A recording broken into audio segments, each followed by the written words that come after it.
Another pair of Yordles for SuperMassive with the Ziggs and Kennen off the table. Ziggs and Kennen removed. Stock standard. Also a couple of adaptations from the Marines, however, with this ban phase. Remember, they get the first pick for the first time in this series, but Iva and Rumble just beating the champions that beat them. Just immediately removed. And a quick Syndra ban by SuperMassive in the first rotation. They don't want to give this over to Gigabyte Marines. We'll see if your prediction comes true, if they lock in the early Ashe for Slay.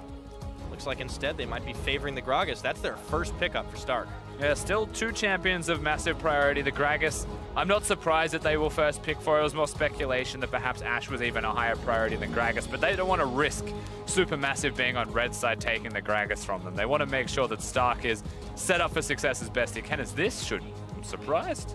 I mean, critical that all these 80 carries were left up and available in this pick and ban phase, but it is the first pick Ashe. Coming in for Zeitnot, what are they going to pair it with here? That's the question, but LeBlanc had also made it through. Blind pick for Naru early on, here it is. Yeah, they picked the LeBlanc. They also get the Ashe. Now again, Caitlyn was there, a champion that has been religiously taken away from Zeitnot as it's above and beyond his best. But the Ashe, yes, he is good on it. It's also taken away from Slay. So naturally, they will pick up the 2-for-1 with that AD carry of choice. LeBlanc being picked, there are options into it. They could honestly go Lulu Karma as a rotation if they're really feeling up to it and just try and hold on through that laning phase. Lulu mid, notoriously good. Vedius has spoken about it as to how it works into LeBlanc. Karma does the same thing as to how it works. They have choices. They could pair with the same lane that they were dealing with last time around. With the Lulu locked in now, hovering on the Varus, and it's locked for Slay. They pick themselves their bottom lane, so Lulu Varus naturally in the face of an Ashe, they're going to try and go towards a bit more kill pressure. We saw it last game, honestly. Zeitnot, Dumbledoge taking out Slay and Archie as they hit level 6 first. The kill threat is definitely a genuine thing to be considered. But we're yet to see a jungler in the first 3 rotations, which is very different. Yeah, now we have the Zyra locked in for Dumbledoge. So the Ashe Zyra lane once again making an appearance. We're in a ban phase 2. Is this where the jungle pool starts to get hit? So far it was only the Ivern that was banned out of all those champions. Well, SuperMassive have the first rotation. If they're looking to go towards a jungler as their 4th pick, they can immediately ban away the ones they don't want to play. But for their first ban, it's pretty risky. I would almost consider mid laners, such as the Karma. Especially when you're talking about dealing with LeBlanc, there's still the possibility of the Lulu being that support, but then you deny the extra shields from the Karma. So that's SuperMassive's choice. Back over to Gigabyte Marines for their ban. You can try and play what you like into the Karma, the LeBlanc rather, if you're feeling lucky. But the Karma, as we mentioned, a higher priority seems to be on the Varus for the Marines, opposed to that Karma, and rightly so, it does get removed off the borders. We aren't going to see the junglers banned just yet. We may see one from SuperMassive if they have a preference, but nope. That's the Shen, followed up by the Ahri ban. SuperMassive throwing a lot of things at Optimus. A lot of bans spent his way. Nautilus go with it is the question with these top lane bans. They try and force Mr. Fabulous onto something else. Fizz also actually needs to be thought of. Definitely something you want to consider. Nautilus is the one that they ban away. So Fabulous kind of gets hit towards that latter half of the ban phase. Keeping in mind that Optimus is also a Fizz player, so perhaps by banning the Nautilus opposed to the Fizz, they throw the gauntlet down and say, if you don't pick it, we might. Kind of force the tempo onto them. More questions be answered soon. With all the junglers making their way through, looks like Stomage wants to try his hand once more at the Lee Sin. Remember, all the way back to game 1 of the series, he was having a hard time, but not because of the champion, more so because Levi was just giving him no rest. Well, it's because the strategy revolved around keeping Stomage down in its entirety. Level 1, invade him. Level 2, go to his blue buff, take everything from him. It happened in the last game, but his team collapsed around him a little bit better. So expectations will be exactly this one more time. The jungle is picked first, but now we get to finally see what's happening in this middle lane for Optimus. Where does his heart desire him to go? Well, he always has the potential to match Assassin for Assassin, a guy that's very known for high mechanical ability. It's always possible. They have themselves some magic damage, so it wouldn't be the end of the world for sure. But does he play it safe? Does he go for the Lulu? Do they instead take Archie a different support? No, something completely different. It's a Lissandra. Curious that someone would actually go towards the Lissandra. I personally am actually a big fan of the champion. I would say with the slight buffs that Lissandra had, I don't think they mean a single thing, especially not in this patch right now. But Lissandra being picked into LeBlanc, namely, has pretty good wave tempo, can run teleport, can split push, and can kind of match the pressure that a LeBlanc places down now with what is usually the Gunblade Lichbane build. And then over to SuperMassive, the final pickup. They just needed themselves a tank. With a lot of them banned away, fall back to the next. It ends up being the Maokai for Fabulous. Maokai by no means bad, just not as good as Nautilus. Gragas, you would expect, actually has a bit of control during that laning phase, but in his own right, Fabulous should be okay.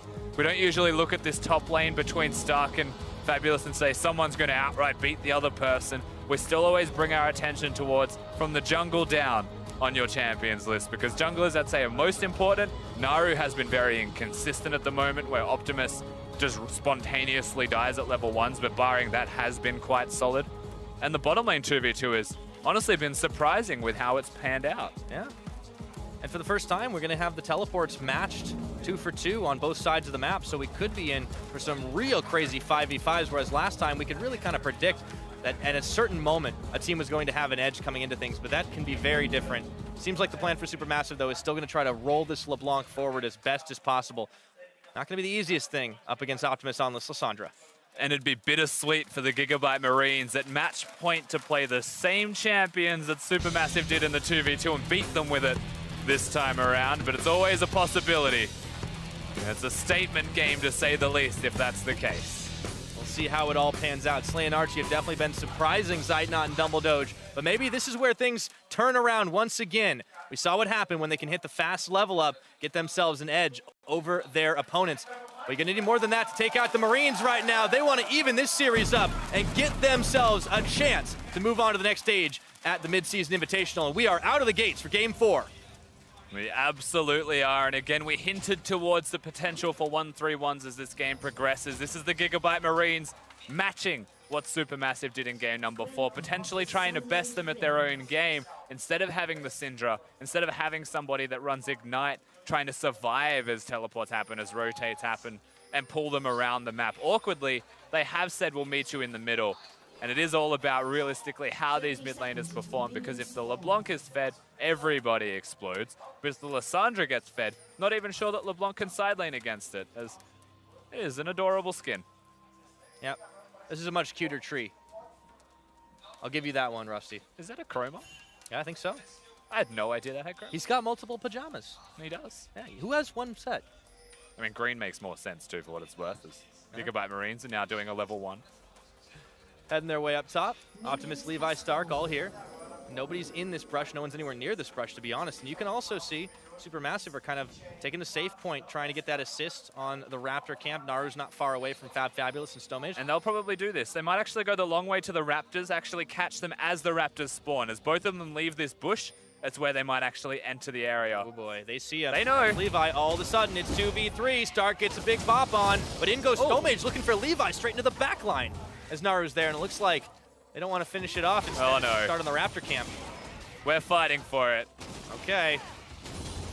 That's expect two. Anything else to go. A couple of Raptors go in the way of Stomage, but Levi's got some help. The smite's down, stealing it away. And Levi wins the smite battle, but not just that. Lee Sin doing this red buff by himself. You'll watch his health bar go down pretty quickly. You compare that to Graves, who can walk over to his blue and not actually really take any damage at all. He should be perfectly fine. So for what it's worth, this is still a lead for the Gigabyte Marines. Yeah, it's exactly the way that they wanted to start it off. They started in game 1, setting Stomage behind. It could be the same story again here. Maybe not as far behind, but he's going to have a rough path ahead, and Stomage needs to have an impact early on this Lee Sin. And Rusty, especially if they want to be able to contest down to the bottom. Once again, we have a very important Drake. That's another mountain Drake. If it's not a mountain, it's an infernal. One big thing though, I mean, I didn't really mention it. Stomage, whilst he loses a bit more health, he's forced to smite. Oh, bottom fighting. Okay. Good old level 2 fight. Zeitnot burning 2 summoners to get out of there. This is also the side of the map where the junglers will go, what is currently on your screen. So if summoners are burnt, just keep your eyes peeled. Okay, Optimus and Naru still dueling with each other, but we'll take a look at the jungle right now as Zeitnot is going to get first blooded. Stomage comes right on in, and they equalize on 80 carries. Archie in trouble. Archie's by himself. He's going to have to dodge out the Sonic Wave, and he was expecting the juke. Again, the flash was always going to be there from Archie, but the resilience to hold the summoner, even a prediction on the juke wasn't going to be enough for Lee Sin. He was playing a pretty tough mental game. still gets a kill for his troubles, as we get to see once again. The first blood, Lee Sin just shows himself now. Unfortunately, another Q missing from him. I don't think he actually hit one down in this trade, but comes in to make sure the kill is his nonetheless, as this is expecting a juke. And apparently Dumbledore's dead. Okay, so we know who the better support is here. Once and for all, totally settled.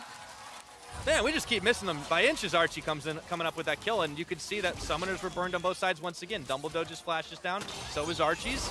But now you've got level advantage for the support. Now you have to wonder, was Dumbledore's trying to hold a minion wave and die into the minion wave? Oh, Optimus! He turns back around. Naru wasn't expecting Levi to be right in front of his face.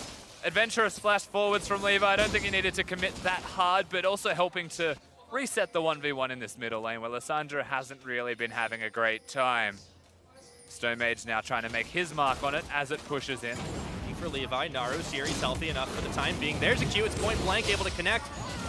Still not enough to finish, and the claw comes out to deter Stone Mage to Naru any further. And they thought Optimus had already gone back to base, so they tried to time it their best as we get to see how this happens. Archie has a level advantage. Oh, Pix hurts. What a baller. He was on a ward that entire time. This guy. Gotta give it to him. All right, so all things said and done, we're 2-1, but the bottom lane decides to keep on fighting. Slay's a little low here. He has got a Vamp Scepter. He's also gone for the refillable potion route. One other thing that I have to mention, because it's my favorite thing about watching competitive games, 5 control wards from the Gigabyte Marines. Archie just removes 1 from his inventory, and there's still 4 present. This is how you win games in competitive. You buy control wards everywhere, and because they have the slight edges across Summoner's Rift as it first started, they have enough gold to be able to afford those control wards. Vision's definitely the important part of the game. Very difficult for Stone Mage to gank through all of that when they get placed. Yeah. Still, Stone Mage has been making his presence known. He came bot early on, get that 1 kill, but he's not the only one that likes to go roaming. Optimus clearing away the Scryer's Bloom to make sure nobody's in that side of the Supermassive jungle. Also clearing the pit near the blue buff area, so not only revealing vision, but also resetting when the blue buff spawns. It's just Dumbledore by himself. Slay still has the life steal. It's all good for now. Now Levi returns to the scene of the crime. Level 1, trying to deny Raptors once again. He's able to get a 1 back. Stone Mage is not going to idly let that one go, but he realizes he needs to finish the Raptors off. He's going to idly let that one go. Yep. Just ward hops for effect. I was incorrect assuming he'd be chasing that down. Level 5 now. 2 level advantage in mid lane for the record. Naru is bodying Optimus. He's just got 5. Yeah, that's what you need to do with the LeBlanc too. And now Stone Mage tries to go turnabout, but Levi was there once again. Half his health bar's gone. Teleport in for Stark. They want to collapse on. They find Stone Mage, and Stark is going to get the finisher. Archie even nearby to rotate. Varus was also making his way up. The Gigabyte Marines. You can feel Stone Mage getting flustered. Like, you can just tell that he was a little bit annoyed that Levi reared his head and was like, well, you want to take 2 of my Raptors, I'm going to take 2 of yours. And that's why he dies. Can't play the game the Gigabyte Marines want you to play. Lured him right into the trap, and we're able to take him down. That's the first kill of the game for Stark. It'll make it a little easier for him to push in Fabulous. As always, that has been a very quiet lane. Optimus goes in for the Frozen Tomb. Chains are on, but it doesn't matter. With the help of Levi, he tags him out. LeBlanc is one of the most mobile champions in League of Legends, but Lissandra is also one of the best champions to lock you down. Bottom is fighting as well. You just let me talk. It's all right. Woosah. Okay, you can go again. No, I've lost it. All right, well, whatever. We're right back to the top lane. Stark is finding Fabulous. Turning in, burning for just a little bit more. Archie's going to back off, so Slay has to be careful now. But this is what you see. The reason Optimus taking that Lissandra, exactly that. He's able to get the lockdown. Levi comes in. Yeah, just gets the assist, but it doesn't matter. Shutting down LeBlanc's key to this game. One of those things as well, like Maokai has historically been one of the better picks, not mid lane obviously, but one of the better picks into LeBlanc as a team composition counter, because LeBlanc has to overexert herself to place the poke down onto most people, as we'll see if this gets him. Nope, doesn't care. He actually pretended it didn't exist. But the reason that Maokai is a counter to LeBlanc is because she goes in, you're guaranteed to lock it down. That's the thing with Lissandra ultimate as well. If you're able to hit the right LeBlanc, then you will lock her down. That means the W is naturally going to hit afterwards. And with these 2 amounts of crowd control next to Levi, who's playing the Graves, the burst will be enough to kill any LeBlanc. setback for Naru right now. As you talked about him being a little inconsistent in this series. Kind of all on the line right now. We need to see him stepping up, but he's getting locked down by Optimus. Even with the level advantage, it just wasn't enough. And now you can see Naru trying to find kills elsewhere on the map. Throws down a couple of wards. Not going to go roaming just yet. He's waiting. Stone Mage is here as well, but so is Levi. This could be a 2v2. Chains on. Optimus gets out of range. Nice and quiet. No one's going to pull the trigger just yet. SuperMassive red buff are still down. Now Stone Mage. Is this where he gets revenge? It might be. Sonic Wave. He'll probably go for the smite. No, he's not even going to commit to the smite war. Level disadvantage is enough to deter him. Stone Mage looks like he's playing scared. Just a little bit. I feel like he learned his lesson. He's still perfectly fine. It's 1 level disadvantage, sure, but he has still got a kill. He's got some long swords. Okay, cute dodging from Levi. There we go. End of the line. That's a lot of damage from Levi. Even trade at the end of it all. They both have red buffs too, so the regeneration will be there when they're out of combat. Everything will be okay, but the real winner here is Levi because it's in his jungle. That's a teleport bottom from Optimus. Yeah, he may not even be needed right now as Zeitnot's going to flash one way, but looks like the rest of the team's going to be there to really slow it down. Optimus trying for a way in, but the plants keep pushing him back. Naru's there. Chains flashed over. Stone Mage is the target, and Slay takes him down. Now Fabulous has a big maelstrom on, but he's exhausted away, and Levi chases over the wall with the flash to follow through. 2 kills for none picked up, and Gigabyte Marines are looking for bot turret. Yeah, clean from the Marines, honestly, just going down to the bottom lane. Naru's not going to be able to do a single thing mid, and Stark had chased Zeitnot the whole way up the river, basically, as now they threaten the bottom lane turret. This is exactly what the Marines do best. They get a pick, and that pick translates into multiple because they're just so damn aggressive, and suddenly turrets fall, and gold leads form. Just like that, you got 3,000 in the lead at 10 minutes. Here was the start of it all. Chains onto Zeitnot. Almost deja vu of the last game, Pyra, I think it's safe to say, right? The way that we saw it for SuperMassive, as the teleport just came down to bottom. Naru wanted to finish off Slay, but look at that, he's burning low, and the minions get him. It's Slay getting the kill credit, as Optimus is getting kicked back away, but he's still able to finish the claw. Stone Mage following through. Stone Mage Desperately needs to help get some kills on the board, but double doge going in, going too deep. Stone Mage follows, the shield is there. It's a double kill for Optimus. Things are falling apart for SuperMassive. Lulu just shows up. It's like, I hear you want to kill. It'd be a shame if something would have happened to it. And Stark was there. Also here, yeah. The Gigabyte Marines, they've turned it on. This is looking like game 1, Rusty. 9 kills to 1. 11 minutes on the clock. The gold lead's getting out of control. This is a nightmare for SuperMassive. The crowd loves it. Every minute of it. Gigabyte Marines looking to stamp their authority, close out this game. I'm saying it at 11 minutes, close out the series is what I mean, but let's take a look at this again right after the replay. Teleport finishes for the LeBlanc. And the teleport's fine, but the timing, you have to say, on that W from Optimus was incredible, locking him down as he was distorting forwards. This is cute from Optimus. You can obviously follow the claw through. Puts him next to Slay. And Double Doge decides that because he has Ignite, he has enough to get the kill. But he doesn't, as we're fighting again. And Stark is killing Double Doge again. All right, right back to it. We continue the tradition. As soon as the replay happens, we have to see more. It's like they know we're replaying a fight. They're onto us. I think they're just not stopping the action right now. Gigabyte Marines can get everything they want at the minute. Stone Mage gets a kick back onto Stark. Zeitnot's here. Do they dare to go deeper? It looks like the answer is no. I don't think Zeitnot's so. still chasing. You know he'll go on you. Stone Mage has no kick anymore. Oh, he goes in. There we go. Oh, the damage. Really? Hello. Oh, Naru. Going in. Zeitnot getting the credit. They're going to turn it on to Levy. Maybe this is the chance they need, but Naru realizes Optimus is there. Doesn't want to follow. It ends up being a 1-for-1. Levi barely lives. They're diving top lane. Yeah, and Fabulous, he might not live through this one. Slay still tanking tower. This has gone a little wonky. Slightly haywire. The Gigabyte Marines, however, what they have done is they've enacted a lane swap. They've got item spikes. They are so far ahead of the opposing team that they're able to force this onto their opponents. It's by no means wrong.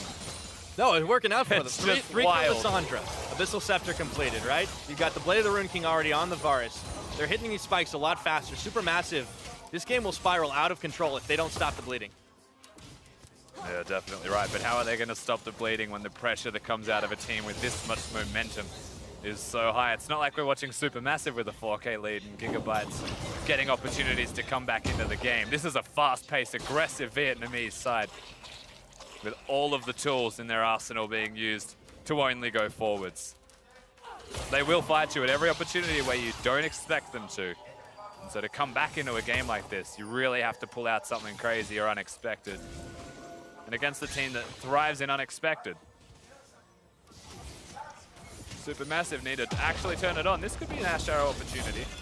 He's holding on to it for now, content to just clear the turret. Remember, the tower lead is not huge right now. It is only 1-2, but that could change very quickly with a 3-stack for Gigabyte Marines up top. Exactly right, with 3 of them up here. Levi's hit a counter gank, he knows. They want that 1-3-1. Just content to let the minions crash into it for now. Zeitnot and Dumbledoge going to have to be pushing it back here. The chains are on to Optimus. Was able to dodge some of the damage from that Lissandra. Flashback to the Frozen Tomb. Of course, forcing him to go back, doesn't want to lose any health himself. Naru doesn't have a completed Gunblade, so the trades that go equal aren't exactly efficient just yet. Yeah, that's a closing window too, right? LeBlanc, you want to get out of this laning phase with the lead, but he has a 2-death count. No kills on the board. And he hasn't even been winning his farm right now, so it's a little difficult right now if you're Naru. Yeah, you're not even sure that he's going to actually complete the Gunblade. I doubt he will. In fact, it's not going to trick him. It's your own lane. I actually believe that where he's going now with the Fiendish Codex should be a completed other item. Should leave it at the Revolver. He's already too far behind to commit to completing an item that for ability power is not that efficient, because building the Cutlass in a situation like this doesn't feel great at all. No, it definitely is not an ideal situation right now. SuperMassive, 2 kills on the board. That's it, handful for them. Stomage has been pushed back time and again in this series. At least he can secure some vision for his team. But they need to find answers, and it looks like this is a team that would thrive very much in the mid game if they were even, or even a little bit ahead, but it's very much not the case. They're actually looking to dive, it seems, top lane. They get it though. Stomage has flash, so he can navigate this. It's about the Ash Arrow though. This is a long collapse. Slay's coming forward, Ash Arrow to the back of Slay, teleport, double TP coming up. Slay's tanking for just a moment more. He will finally fall, but in comes Optimus. Immediate turn for Zeitnot and claws him down. Archie's gonna get followed up on by Stomage and Fabulous. Who's gonna win this one though? Optimus, nowhere else to go. Shut down by Fab. And it's Stark who's too late to the party. It's a 1-for-3 in favor of SuperMassive. Yeah, for no particular reason, Levi is a split-pushing Graves right now. So yes, they get the kills, and that is a very good move from SuperMassive to try and pull themselves back into this game. It'll end up becoming a turret trade as the end goal and the primary objective for them, forcing teleports as well. They may not even get the turret in the end. In fact, I don't think we'll see anything happen. All right, opted to pull out from the turret, pushing. Not going to be enough here, and here's the start to the fight as Stomage looks to collapse in. And this is quite simply the arrow hitting, followed with the Zyra. It's the crowd control that you see from them. Now, Optimus destroys Zidon. He no longer exists. Archie, basically a non-factor as well, but because there's just one too many extra people here, you have to imagine that if Graves was nearby, not actually pushing the bottom wave, that could have been a different story.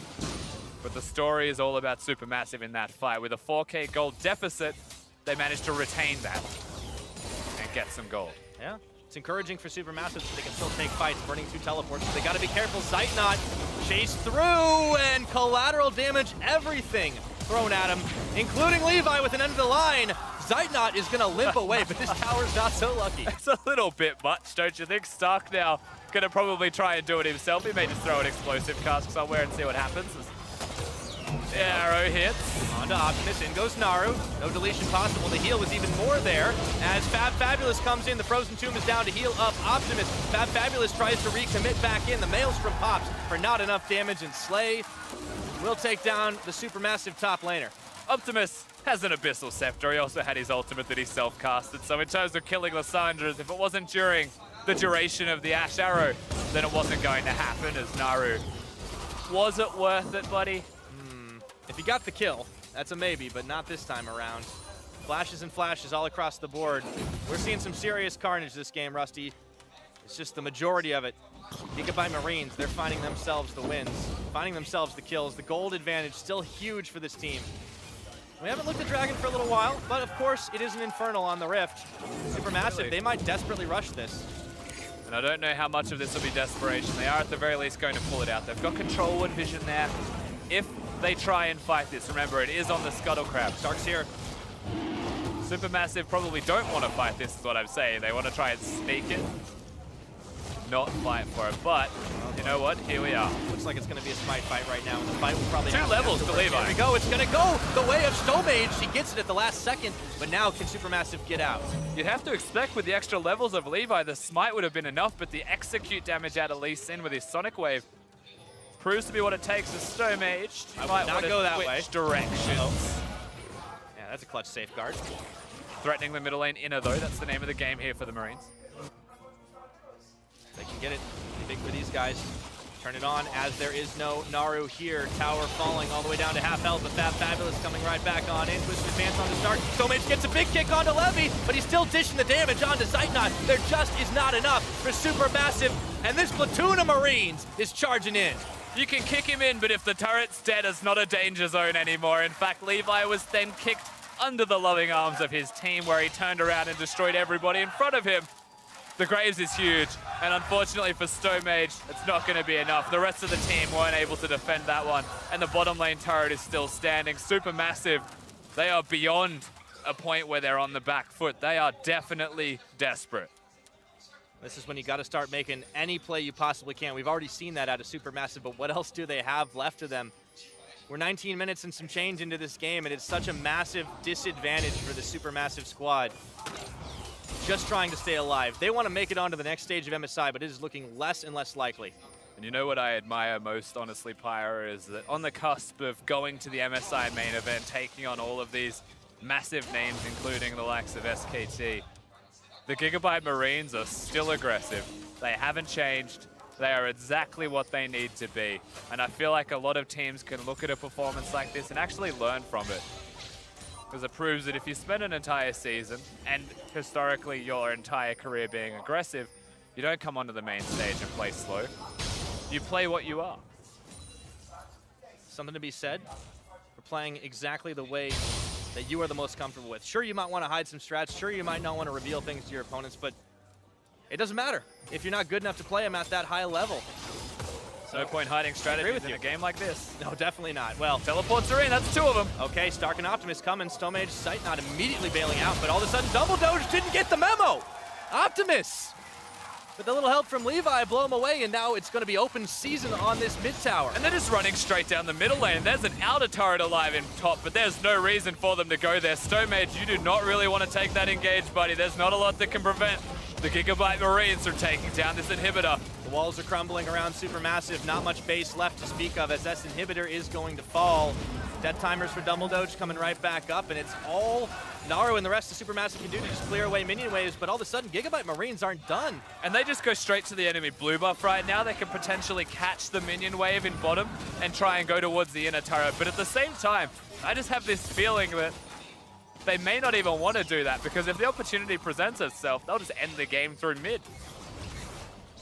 Looks like that might be the chance right now. With an inhibitor down, SuperMassive are going to the next available thing to defend. It's going to be that bottom tier 2 that we saw being pecked away out earlier on in the game, but Gigabyte Marines having such a huge advantage here. It's hard to see them not pushing it short of a catastrophic mistake. And there they're going to it take is. the tower. They're going to get the bop, and now Zeitnot, the rest of the team, is going nowhere as Gigabyte Marines start pushing them down. StoneMage getting the kick, flashing out of harm's way, but Slay looking to chase down, even tanking tower shots. Levi getting a double kill as he flashes in for the collateral. Gigabyte Marines want to end this right here, right now. Gigabyte Marines stand and deliver, and now they're about to send themselves potentially, if they can kill this Nexus, all the way to the main event. It's only Naru trying to stay alive here, trying to keep their hopes alive, but it is going to be way too little. It is going to be way too late. That's the ace. Gigabyte Marines, they stay true, they stay aggressive, and they punch their tickets. Over to Rio. Well, wait a minute. One last effort to try and push him back. That's it. Gigabyte Marines with the victory. And congratulations to our final winners, our final representatives at the MSI main event. Once again, the Gigabyte Marines. They played their hearts out, but the aggressive style that you come to know and love these guys for always stays true every event that they go towards. It's a pleasure to see that they've never changed.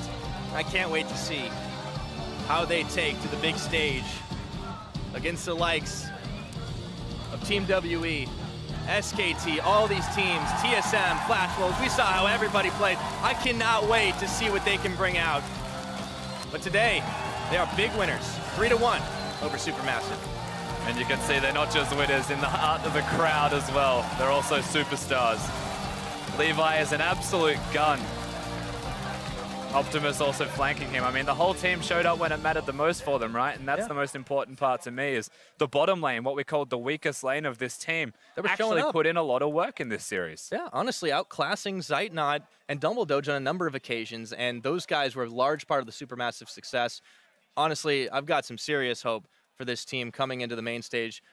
You always think about it, oh, these big teams, these big regions, they're always going to crush. Well, I don't know about that. Maybe not the case with the way the Gigabyte Marines are playing. I mean, with the way that they played against TSM, maybe it was TSM underperforming, but I have high hopes for the Gigabyte Marines with this crazy style. If anyone wants to meet them, fight them in the chaos, you may find yourself actually going down to their level, and that's exactly where they want to meet you. Fighting in the mud, they will always win. And they're a lot more comfortable doing it for sure. Honestly, that was a treat to watch. That whole series was incredible. Even SuperMassive firing back, it just wasn't quite enough. And at the end of the day, Gigabyte Marines well-earned victory. But for an in-depth look at how the Marines took that series, we're going to hand it off once more